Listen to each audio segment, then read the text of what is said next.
In this lab, we will determine the cooling curve of water. First, we need to make an ice bath. Get a beaker full of ice and add a bunch of salt. I mean a lot. The salt will help lower the freezing point of the ice and water bath. Then we add a little bit of water to it. Not too much because it'll melt some of the ice. Then we add more ice on top, more salt, and a little bit more water. So that's what the ice bath looks like. Next, we need to get a test tube and a graduated cylinder. Now, why is this a graduated cylinder? Has it graduated from high school? Then why is it still here? Actually, there are graduations or tick marks on here that shows how you gradually add more water, and so that's why it's called a graduated cylinder. So take 3 milliliters of water, it doesn't have to be exact, and pour that into your test tube. And then we'll need to take the temperature of the water. By the way, the room temperature was 20 degrees Celsius, which is 68 degrees Fahrenheit. We'll be doing these calculations in Celsius. We have to wait just a minute or two to let the temperature of the thermometer reach the same temperature as the water, but it looks like it's quit moving and the water is also 68 degrees Celsius, Fahrenheit, or 20 degrees Celsius.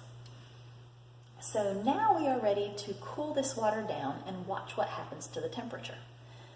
First, we need to record the initial temperature, so at time 0 on your data sheet, write in 20 degrees Celsius. Time 0 means you haven't started yet, it's before you begin the lab. So now we are ready to cool this and record the temperature every 30 seconds. You'll need to stir constantly as you put it into the cold water, into the ice bath, because that will help the water to stay the same temperature instead of different parts of the water being different temperatures. Don't ever stir with a thermometer, you can break it. So instead use the test tube to slosh it through the ice bath. If you break the test tube, that's not terrible. If you break the thermometer, it's more expensive, and the red liquid inside is very irritating to your skin. So we will begin the timer, hit the stopwatch, and go ahead and start stirring. So I will stir this for 30 seconds, and then I will read the temperature. I won't stop the stopwatch because I can't stop time, and this will continue to cool. So the stopwatch will keep running when I stop to read the temperature. Notice how I leave the thermometer in the water, and it is 14 degrees Celsius. I'm going to set this down because it's very cold on my hands. So under half a minute, put the temperature that I mentioned. I believe I said 14 Celsius. At 1 minute, the temperature is 0 degrees Celsius.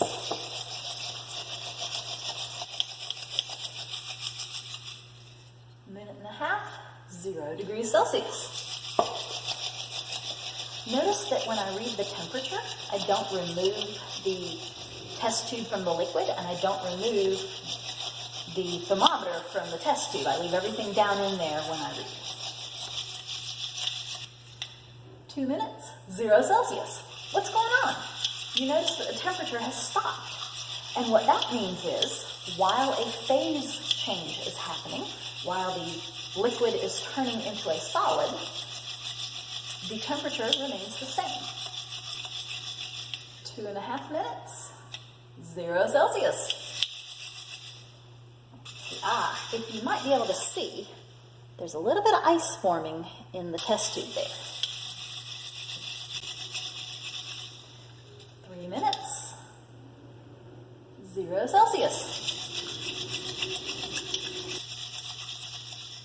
3.5 minutes, -3 Celsius.